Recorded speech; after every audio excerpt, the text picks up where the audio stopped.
بسم اللہ الرحمن الرحیم۔ السلام علیکم ناظرین، میں ہوں وسیم احمد اور آپ دیکھ رہے ہیں تازہ ترین حالات و واقعات پر تبصروں اور تجزیوں کا پروگرام زمانہ گواہ۔ ناظرین، نکاح نبی کریم صلی اللہ علیہ وآلہ وسلم سمیت تمام انبیاء کرام کی سنت اور پسندیدہ عمل رہا ہے۔ نبی کریم صلی اللہ علیہ وآلہ وسلم کا فرمان مبارک ہے کہ النکاح من سنتی۔ ایک اور حدیث مبارکہ کے الفاظ ہیں من رغب عن سنتی فلیس منی، یعنی جس کو میری سنت پسند نہیں میرا اس سے کوئی تعلق نہیں۔ ناظرین، نکاح کا یہ پسندیدہ اور پاکیزہ بندھن نسل انسانی کا تسلسل برقرار رکھنے کا حلال اور بابرکت ذریعہ ہے، لیکن دور حاضر میں مغربی معاشروں کی دیکھا دیکھی، جہاں لوگ شاید شادیاں کرنا بھول چکے ہیں اور وہاں لیونگ ٹوگیدر کا کلچر عام ہو چکا ہے، بدقسمتی سے ہمارے معاشرے میں بھی سو کالڈ ایلیٹ کلاس جو ہے دن بدن ایسا ہی لیونگ ٹوگیدر کا کلچر فروغ پا رہا ہے، اور نکاح مشکل سے مشکل ترین اور زنا عام اور آسانی سے ہو رہا ہے۔ تازہ ترین اعداد و شمار کے مطابق پاکستان کے سب سے بڑے شہر کراچی میں گزشتہ 4 سالوں میں خلا کے کیسوں کی تعداد دگنا ہو گئی، اور آج کل روزانہ 30 سے زائد خلا کے کیس عدالتوں میں جا رہے ہیں۔ ان حالات میں ہمیں اپنے معاشرے کو مغربی اور ہندوانہ کلچر کے برے اثرات سے بچانے کے لیے کیا حکمت عملی اختیار کرنا ہوگی تاکہ ہم آنے والی نسلوں کو صحیح معنوں میں اسلامی معاشرہ دے کر جا سکیں۔ یہ ہماری آج کی گفتگو کا موضوع ہے۔ میرے ساتھ تشریف فرما ہیں صدر مرکزی انجمن خدام القرآن لاہور ڈاکٹر عارف رشید صاحب، ان کے ساتھ تشریف فرما ہیں تنظیم اسلامی کے شعبہ تعلیم و تربیت کے ناظم جناب خورشید انجم صاحب۔ آئیے گفتگو کا آغاز کرتے ہیں۔ ڈاکٹر صاحب، آغاز میں یہ فرمائیے گا کہ نبی کریم صلی اللہ علیہ وآلہ وسلم اور خلفائے راشدین کے ادوار میں شادی بیاہ کی رسومات جو ہیں وہ کیسے ادا کی جاتی تھی؟ اس حوالے سے اسوہ رسول سے ہمیں کیا رہنمائی ملتی ہے؟ احمدہ وصلی علی رسولہ الکریم، اما بعد فاعوذ باللہ من الشیطان الرجیم، بسم اللہ الرحمن الرحیم۔ ابتدائے آفرینشی سے اللہ تعالیٰ نے جو پہلا جوڑا تخلیق فرمایا تھا حضرت آدم حضرت حوا، اور ان کے درمیان ایک رشتہ مناکحت، اور اس کے نتیجے میں پھر نسل آگے چلی ہے۔ حابیل اور قابیل کا ذکر تو چونکہ قرآن میں بھی موجود ہے، لہٰذا ان 2 بیٹوں کو تو ہم جانتے ہیں، لیکن اللہ نے بیٹیاں بھی دی تھی اور بیٹے بھی دیے تھے۔ جی، اب آگے نسل انسانی کے تسلسل کے لیے ضروری تھا کہ 2 فریقین، مرد اور عورت، ان کے درمیان ایک ایسا رشتہ قائم ہو کہ جو آگے ان کی اولاد آگے چل سکے۔ اور جتنے بھی آسمانی مذاہب ہیں ان میں اس مقدس رشتے کو ہمیشہ قائم رکھا گیا۔ اہل کتاب میں سے یہود ہو یا نصارہ ہوں، مسلمان ہوں، اور ہر دور میں جو لوگ موجود رہے، سوائے ان کے کہ جو کسی قسم کی آسمانی ہدایت کے طلبگار بھی نہیں تھے اور نہ اس پر یقین رکھتے تھے، ان کے ہاں یہ رشتہ قائم ہوتا تھا، لیکن بغیر نکاح کے۔ تو اللہ کا شکر ہے کہ یہ معاملہ جو ہے وہ جیسے آگے چلا، تو اس میں عیسائیوں کے ہاں اپنی کچھ رسومات ہیں۔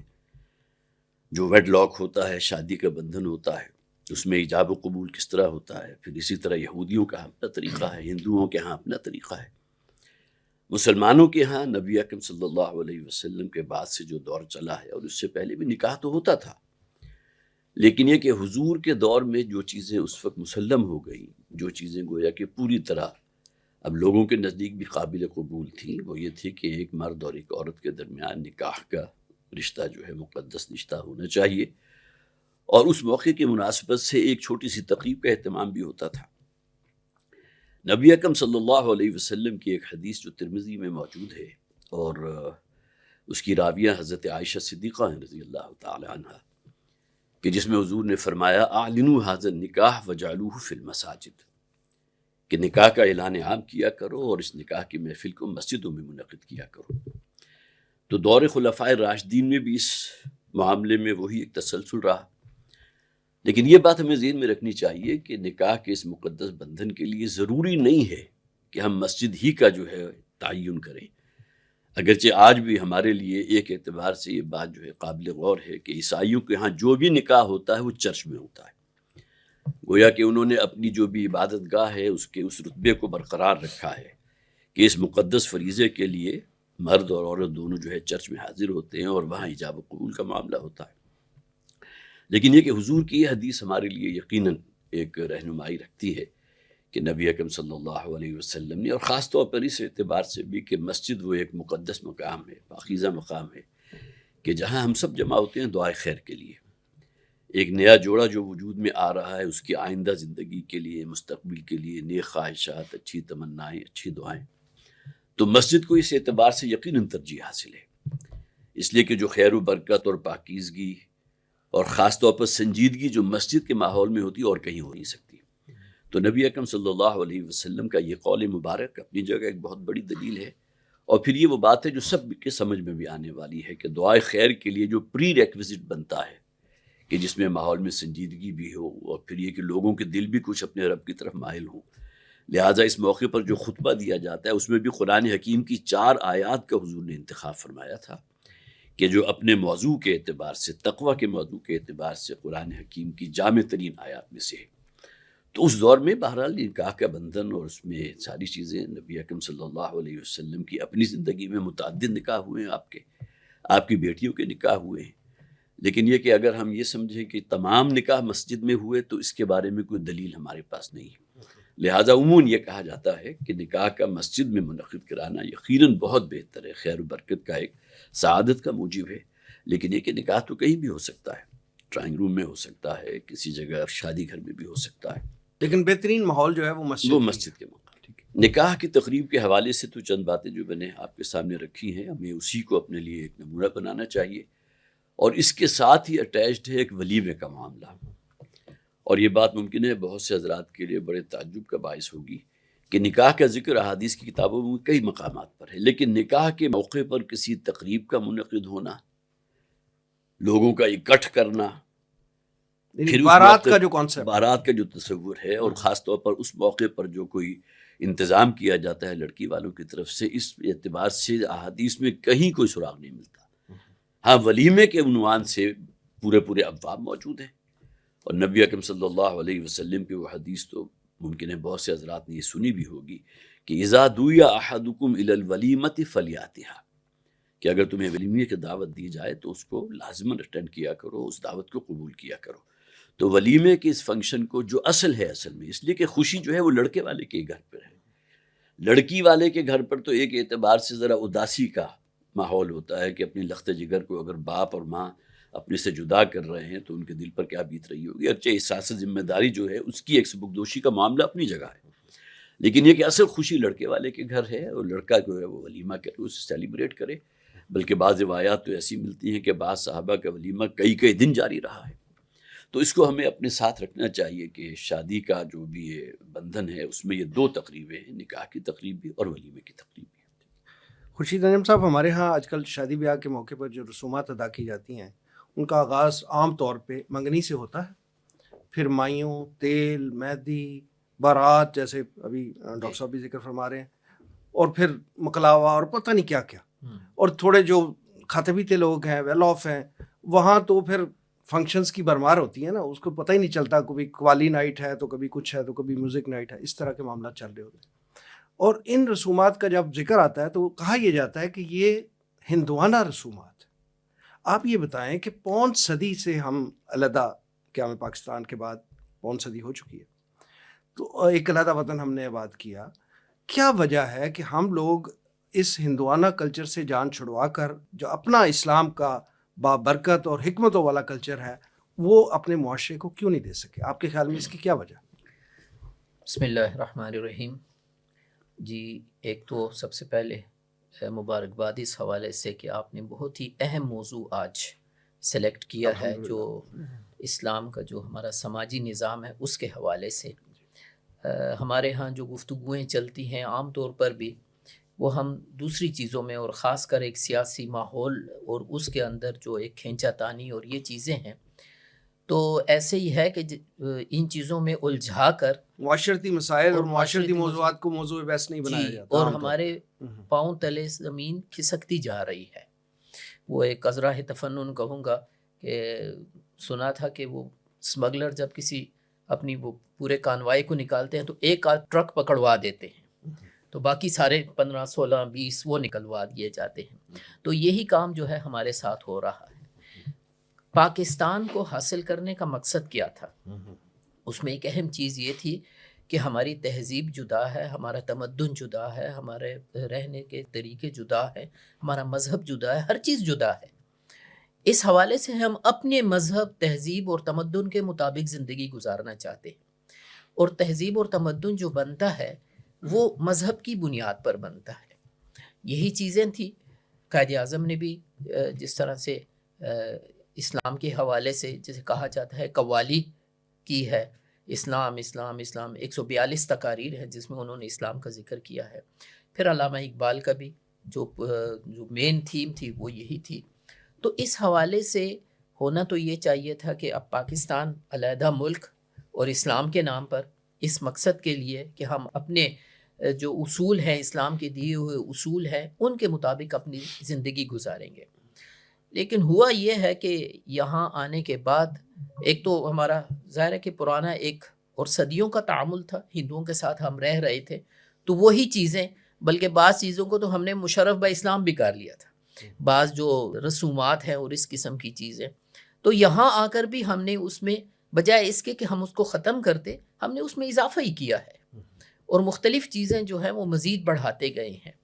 اب جیسے آپ نے ذکر کیا ہے یہ منگنی ہے، اچھا پھر منگنیوں میں بھی 2-3 قسمیں ہیں، چھوٹی منگنی، بڑی منگنی، پھر ایک آدھ کمبائن منگنی، دبئی جا کر اس کو کیا جاتا ہے، اس طرح کی چیزیں ہیں۔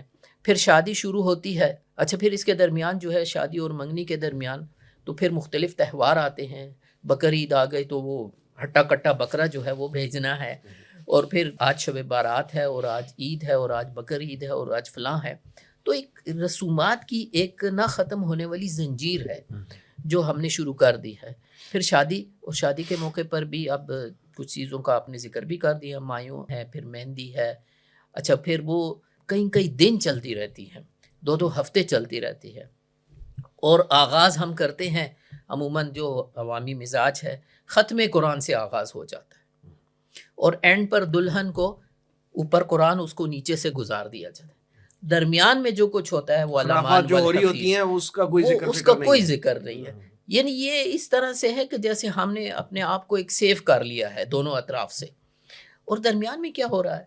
یہی وجہ ہے کہ جو مسائل آ رہے ہیں شادیوں کے بعد، مختلف بزرگوں سے منقول ہے، خاص کر مولانا اشرف علی تھانوی صاحب سے، کہ ان سے کسی نے پوچھا کہ یہ شادی تو بڑا ایک نکاح جو ہے وہ تو بڑا ایک مقدس بندھن ہے، اور لیکن ہم دیکھتے ہیں کہ کچھ عرصے بعد یہ جھگڑے ہو رہے، تو انہوں نے جواب دیا کہ نکاح تو اس میں کوئی شک نہیں کہ مقدس بندھن ہے، لیکن اس کے ساتھ جو کچھ ہم کرتے ہیں، اس کے ماحول والی بات ہے، تو اس کا یہ نتیجہ ہے جو نکلتا ہے۔ کچھ عرصہ پہلے ایک شادی ہوئی تھی، اس میں میرا خیال ہے ایک فنکشن پر کروڑوں لگے تھے، اور یہ فنکشن کم از کم 15-20 دن چلتے رہے ہیں، اب اندازہ لگا لیجئے، کروڑ نہیں، تو کروڑوں ایک فنکشن پر، نتیجہ کیا ہوا؟ کچھ عرصے بعد طلاق ہو گئی۔ تو یہ اس کی بہرحال پھر نحوست اور وہ بھی ہوتی ہے۔ پھر ہمارا ایک ان چیزوں کو مزید مہمیز کیا ہے جو بالی ووڈ کلچر ہے، جو فلمیں، ڈرامے ہندوؤں کے، اچھا اس میں تو انہوں نے اپنی تہذیب دکھائی ہے، اس میں تو وہ ساری چیزیں دکھائی ہیں، اور وہ چیزیں جو ہے جس انداز سے، جس گلیمر کے ساتھ دکھاتے ہیں، ہمارے ذہن اس سے مسموم ہو جاتے ہیں، اور پھر ہم کوشش کرتے ہیں کہ ان چیزوں کو ایز اٹ از اختیار کریں۔ اس کا نتیجہ جو ہے پھر گانا اور ڈانس وغیرہ جو ہے وہ دکھانا جسٹیفائیڈ اس اعتبار سے ہے کہ ان کا مذہب جو ہے الاؤ کرتا ہے، جی اب یہ دیکھیں نا، یہ 2 متضاد وہ ہے نا، اسلام میں گانا، رقص یہ حرام ہے، جی نبی کریم صلی اللہ علیہ وسلم کی واضح احادیث ہے، ان کے ہاں الاؤڈ، ان کے مذہب کا حصہ ہے، وہ کریں گے، لازمی کریں گے، اس کو وہ باقاعدہ سکھایا جاتا ہے۔ تو یہ اتنا فرق ہے ان دونوں تہذیبوں کے اندر، بلکہ ان دونوں مذاہب کے اندر۔ بنیادی طور پر تو وہ یہ دین توحید ہے اور وہ دین شرک ہے۔ شرک کی کون سی قسم ہے جو ہندو مت میں نہیں پائی جاتی؟ وہ ہر قسم کا شرک وہاں پر موجود ہے۔ تو بنیادی فرق تو یہی ہے۔ اب اسی کے نتیجے میں پھر ساری چیزیں جو ہے وہ وجود میں آتی ہیں۔ تو یہ ہوا ہے پھر اس کے نتیجے میں کہ پھر وہ ہم پوری طرح، اور پھر جس کے پاس جتنا پیسہ ہے اس کا وہ اتنا اظہار بھی چاہتا ہے، اور اتنا ہی ان تقریبات کو بڑے پیمانے پر اس کو دیکھا دیکھی جن کے پاس نہیں ہے وہ بھی کرتے ہیں، قرض لے کر کرتے ہیں اور زکوٰۃ لے کر کرتے ہیں۔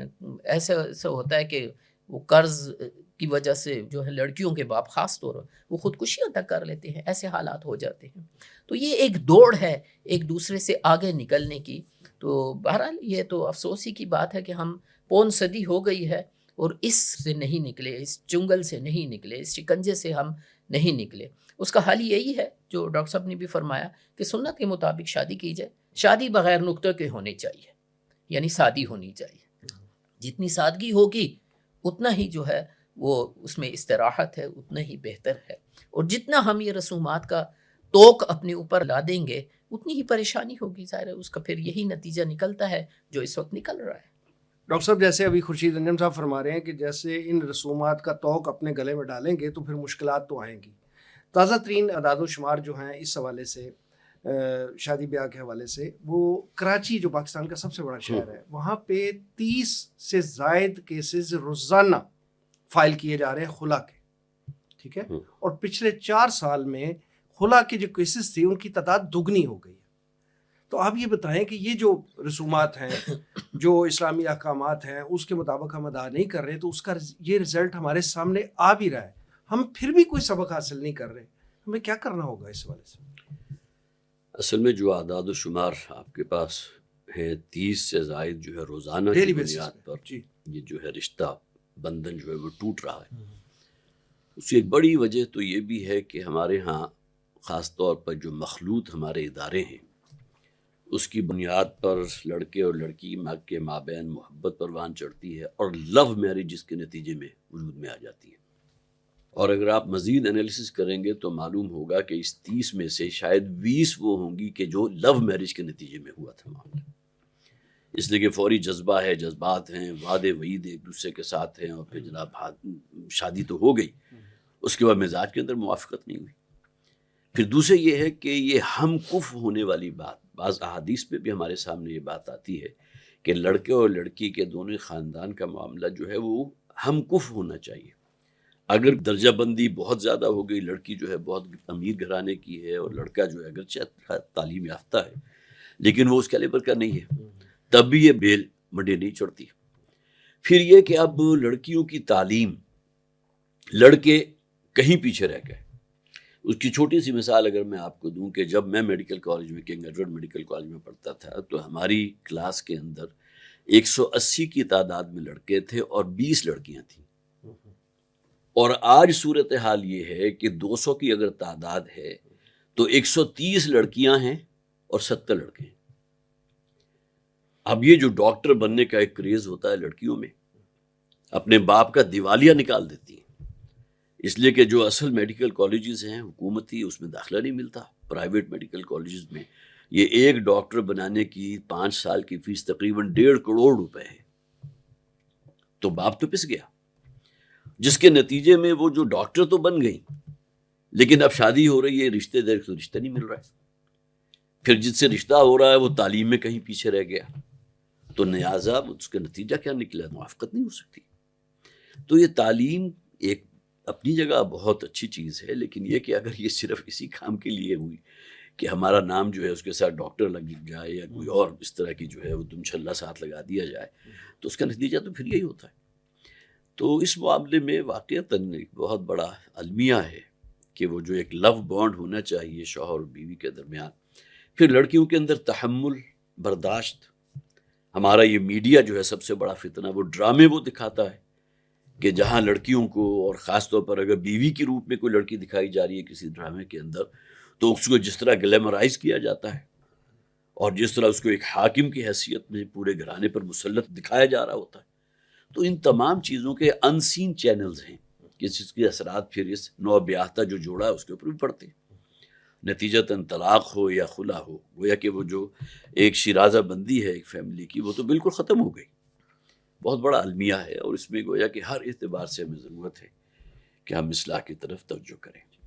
خورشید انجم صاحب، جیسے ڈاکٹر صاحب نے ابھی 2-3 وجوہات بتائیں، جس میں ایک تو کو ایجوکیشن کا بتایا، لو میرجز بتایا، ڈس بیلنسز بتایا کہ اس طرح ڈس بیلنس ہوتا ہے فیملیز میں، اور اس وجہ سے یہ ہے تعلیم کا بھی ایک فیکٹر کہ لڑکی اگر بہت زیادہ پڑھی ہے تو وہ اس کا میچ ہی نہیں ہو پا رہا. لیکن یہ ہم طلاق کی شرح کا حوالے سے جب انالائز کرتے ہیں چیزوں کو، تو یہ بات سامنے آتی ہے کہ طلاق کی شرح جو ہے نا یہ پڑھے لکھے لوگوں میں، پڑھے لکھے بچیوں میں، یا جو نوکری کر رہی ہیں بچیاں یا جو خود کما رہی ہیں ان میں یہ زیادہ ہے۔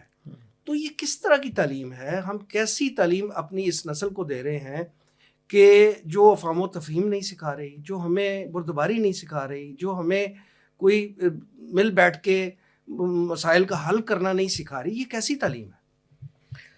جی بالکل، اصل میں دیکھیے نا، طلاق ایک بڑا ہی معیوب لفظ سمجھا جاتا تھا، کوئی خاتون اس کا نام لینا جو ہے وہ مناسب نہیں۔ ویسے بھی حدیث میں ہے جی کہ جو حلال چیزیں ہیں ان میں سب سے زیادہ ناپسندیدہ چیز جو ہے وہ طلاق ہے اللہ کے ہاں۔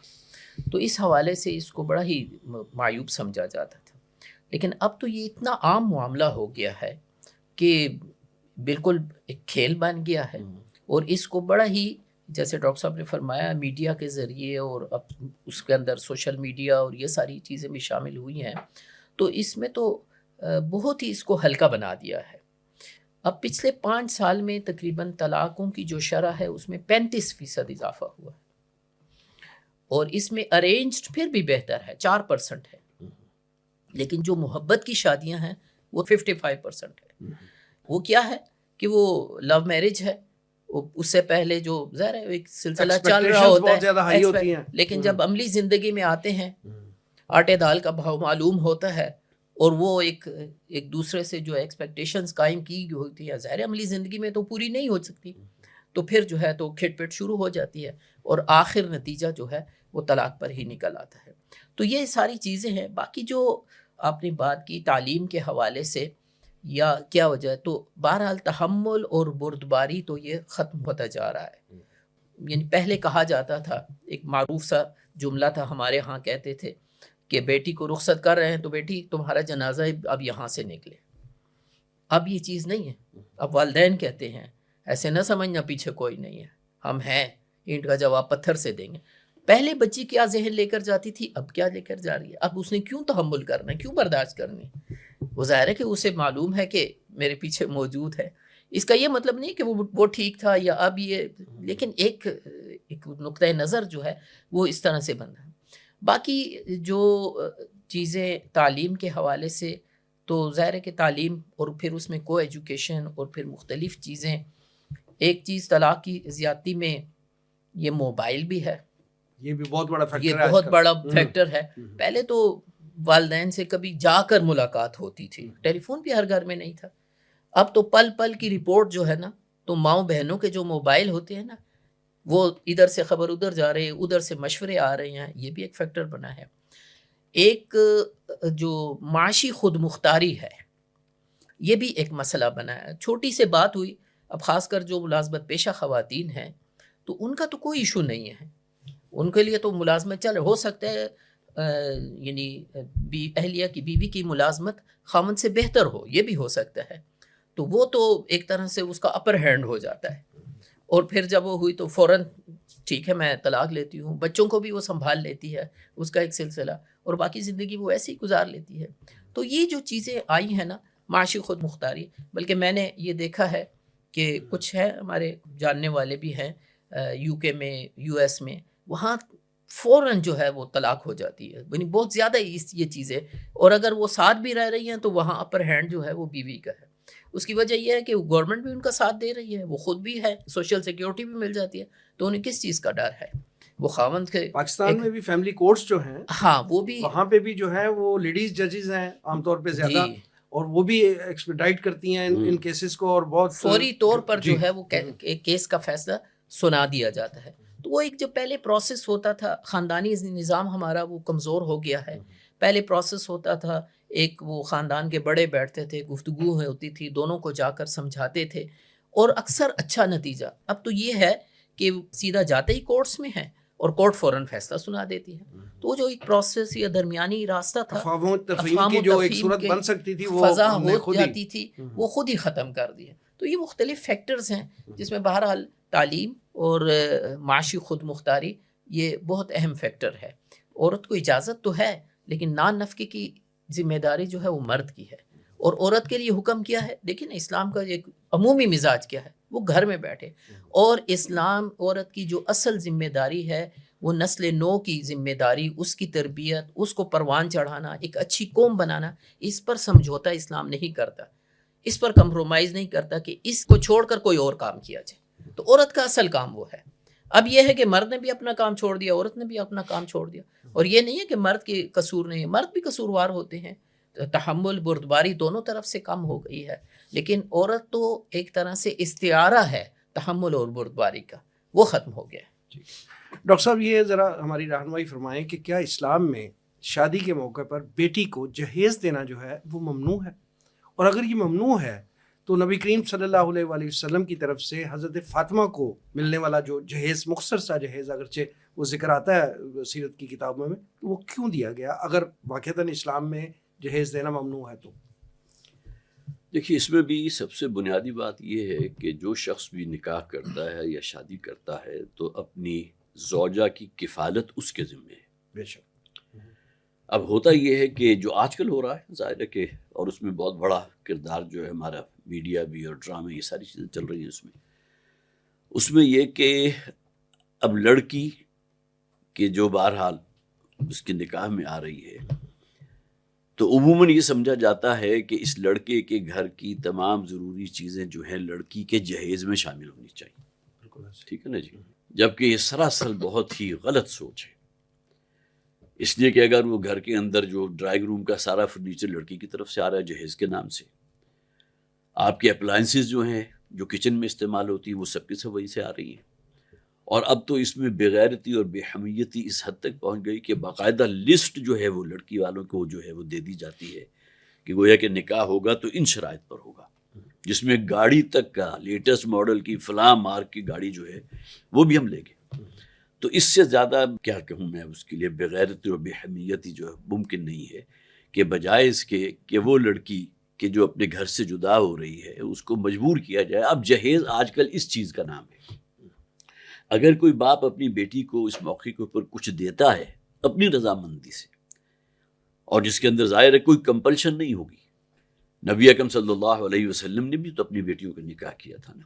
حضرت فاطمہ رضی اللہ تعالی عنہ، ان کا جو نکاح ہوا تھا تو عام طور پر جہیز فاطمہ کے نام سے ایک اصطلاح آپ نے سنی ہوگی. اور وہی بات کہ جہاں انگلی رکھنے کی جگہ ہے وہاں پوری ہاتھ جو ہے آپ جما دیجئے.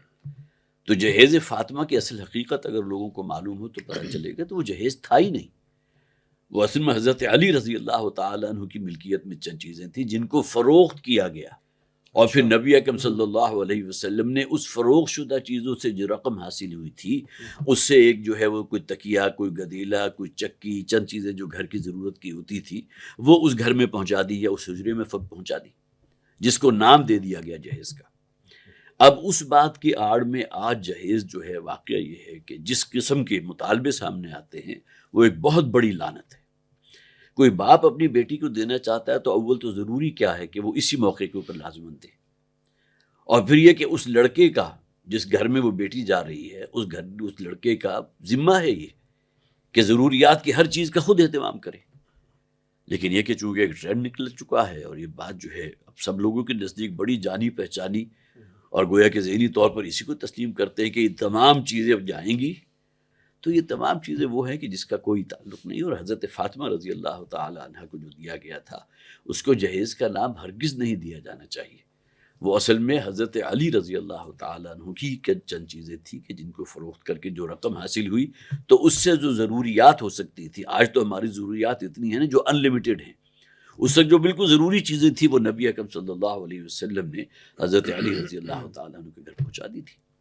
تو لہٰذا اس میں تو جو والد محترم نے جو ایک تحریک شروع کی تھی جس میں بڑا بنیادی نقطہ یہ تھا کہ نکاح مسجد میں منعقد ہونا چاہیے، خیر و برکت بھی اسی میں ہے.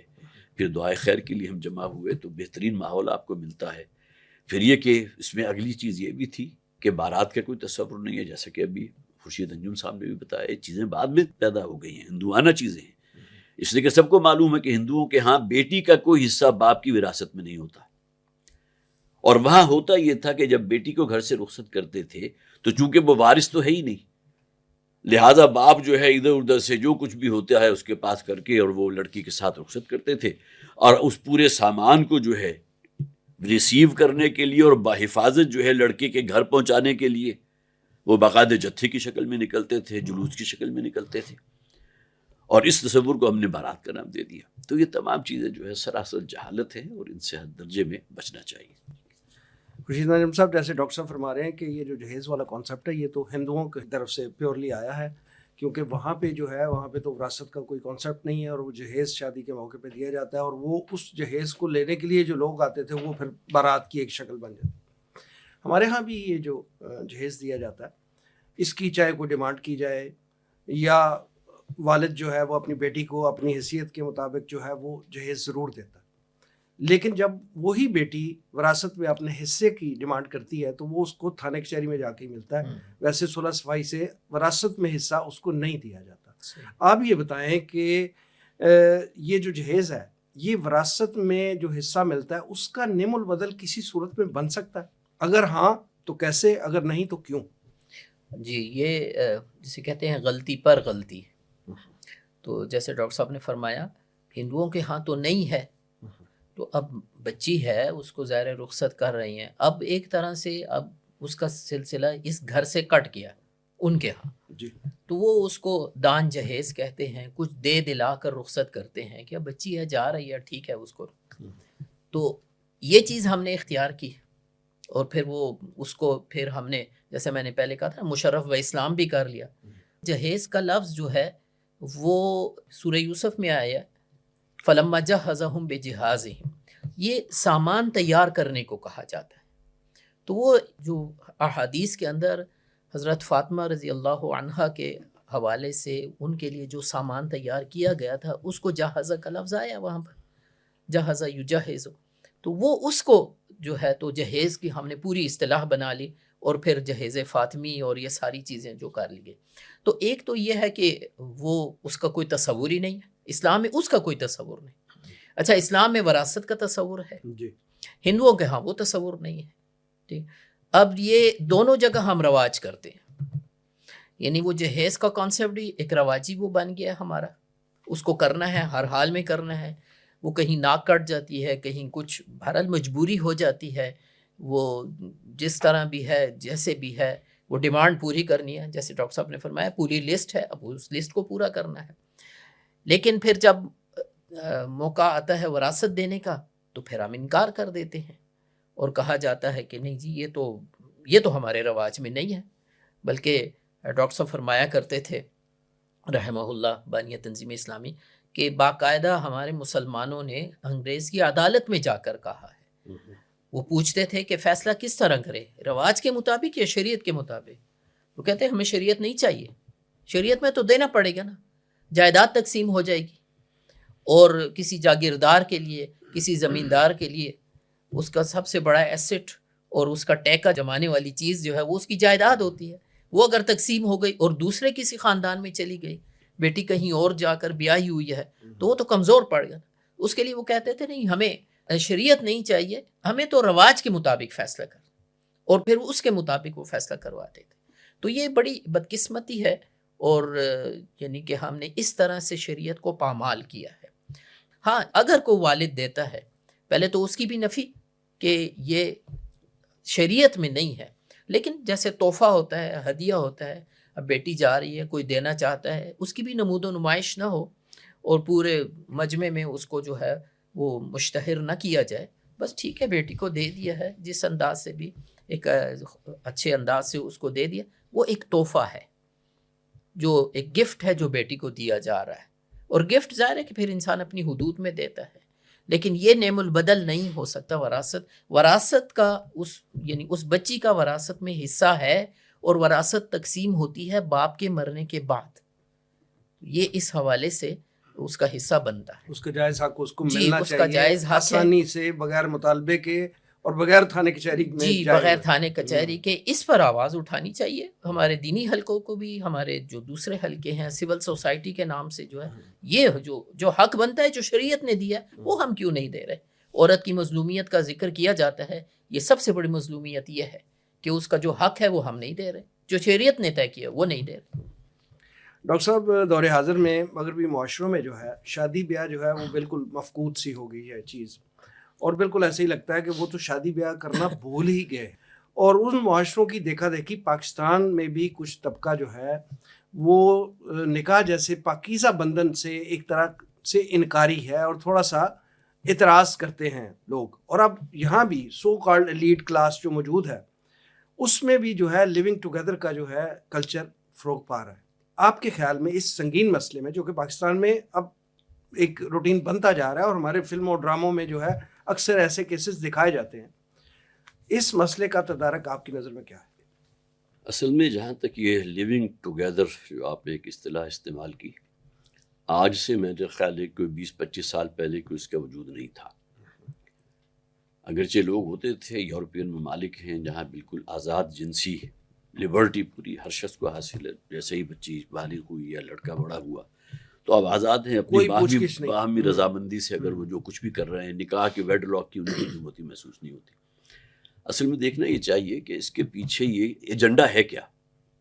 شیطان لعین وہ ہے کہ جس نے اللہ سے یہ کہا تھا, بلکہ یہ کہیے کہ دعویٰ کیا تھا اس بات کا کہ تیرے بندوں میں سے بہت کم ہی ایسے لوگ ہوں گے کہ جو تیری فرما برداری اور بندگی پر قائم رہیں گے, سب کو میں اپنے پیچھے لگا دوں گا. تو جو فرمایا گیا نا قرآن حکیم میں, ان الشیطان یعدکم الفقر والفحشاء, شیطان تو تمہیں رستہ دکھاتا ہے فقر کی طرف اور فحش باتوں کی طرف. اور شیطان کے یہی ہتھ کنڈا تھا کہ جو حضرت آدم اور حضرت حوا کو جو اس نے ورگلایا, فَأَزَلَّهُمَ الشَّيْطَانُ عَنْهَا, سورہ بقرہ کے اندر پورا واقعہ موجود ہے کہ جس کی وجہ سے گویا کہ سب سے پہلی چیز جو انہیں احساس ہوا وہ عریانی کا احساس تھا. ظاہر عریانی کا تعلق تو فحش اور بے حیائی کیا ہوں سے نا. تو قرآن بھی اس بات کو کہتا ہے. تو اس کے پیچھے اصل میں وہ شیطان ہے کہ جو اس طرف لوگوں کو لے کر جا رہا ہے کہ کوئی ضرورت نہیں ہے. ایک بڑا پورٹنٹ قسم کا جذبہ انسان میں موجود ہے اور اس کی تسکین کسی ذریعے سے ہو. ان کے ہاں تو جو محرمات ہیں جسے انسسٹ کہا جاتا ہے, ان کے ہاں تو اتنی عام ہے کہ آپ سوچ بھی نہیں سکتے, کوئی تمیز ہے ہی نہیں, کوئی تمیز نہیں ہے. اور اس کے پیچھے وہی ہے جو ابلیس لعین ہے, اور اس نے جو ہے پوری طرح انسان کو اپنے اس کے اندر دبوچ لیا ہے. اور یہ جو انسان کے اندر جو خواہشات ہیں, اب اس سے بچنے کی صرف ایک ہی سبیل ہے کہ انسان اپنے رب کے ساتھ اپنے تعلق کو جو ہے وہ تجدید کرے اس کی, اور پھر ساتھ کے ساتھ اپنے اندر ایمان اور تقوی پیدا کرنے کے لیے قرآن حکیم کا سہارا لے, سیرت نبی صلی اللہ علیہ وسلم اس کا مطالعہ کرے اور ایک پاک صاف اور پاکیزہ زندگی بسر کرے. خورشید نجم صاحب, گفتگو کو سمیٹتے ہوئے یہ فرمایا کہ ہمیں اپنے معاشرے کو ہندوانہ کلچر اور یہ مغربی کلچر کے برے اثرات سے بچانے کے لیے اور اپنی نئی نسل کو صحیح اسلامی معاشرہ قرار دینے کے لیے ہمیں فوری طور پہ کیا اقدامات کرنے ہوں گے؟ جی, اس میں بنیادی طور پر تو میں یہ کہوں گا کہ ہر شعبے نے اور ہر مکتبہ فکر نے اپنا کردار ادا کرنا ہوگا. ہم بڑی تیزی سے بکٹوٹ تباہی کی طرف جا رہے ہیں, تباہی کے گڑھے کی طرف جا رہے ہیں, اور اگر ہم نے اس کی روک تھام نہ کی تو بہرحال ہمارا انجام جو ہے وہ بہت خطرناک ہوگا. مغرب جس راستے پر چل رہا ہے بلکہ پہنچ گیا ہے, جیسے کلنٹن نے کہا تھا کہ ہماری آئندہ نسل حرامزادوں پر مشتمل ہوگی, وہی کلچر اب یہاں پر بھی, ہم تو ڈوبے ہیں صنم, تم کو بھی لے ڈوبیں گے, وہی کلچر جو ہے.